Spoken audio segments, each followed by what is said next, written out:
Yeah, we have an old car. It's a 1934 town car by Chevrolet. It's not for sale. It's a rat rod project. You're gonna build a rat rod out of it? Hope to.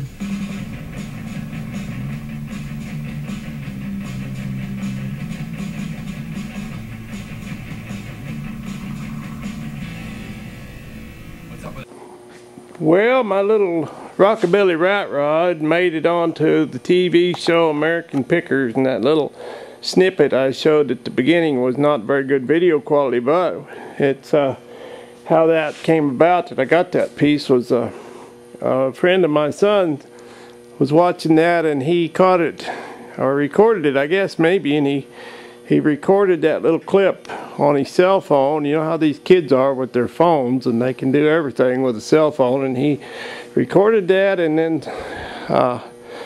text messaged that clip to my son, and he forwarded it to my email, and I got it that way. And but I wanted to say thanks for everybody that complimented me on or congratulated me on getting Little Rockabilly on the TV show, and it was kind of fun to see the Little Rockabilly on American Pickers, because that's one of my shows that I do like. I don't have a TV.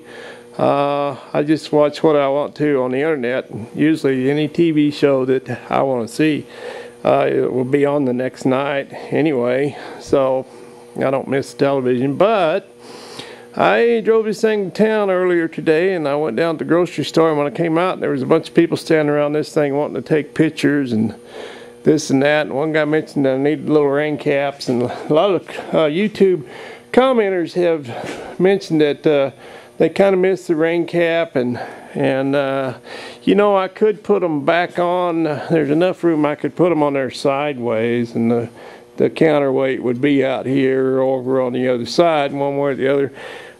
But I kind of like the look of that. I like how that angle follows the rake of the roof, and I don't know, I might shorten them about an inch, but as it is, it blows up over the cab, and it's a lot quieter inside.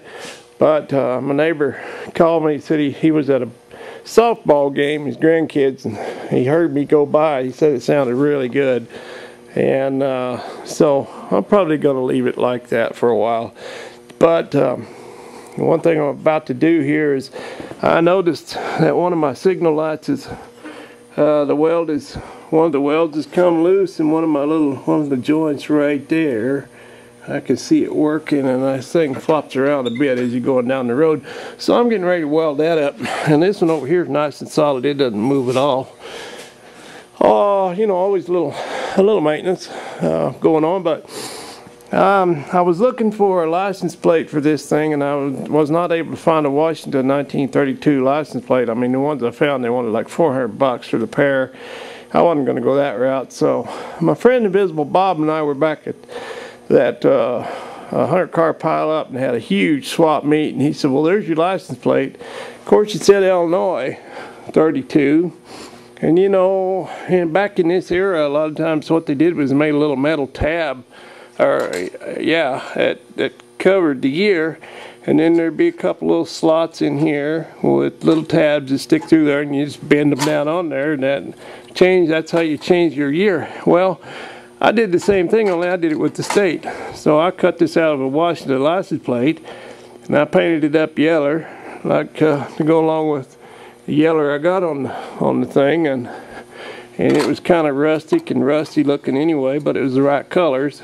So I made this little tab, and I cut some little slots in there. So I covered the Illinois with Washington, and now I got me a Washington 32 license plate, and I think it's kind of cool. So that's enough about that. I'm going to drag my weld over here and fix up this little the floppy business there, and we'll be ready for the next ride.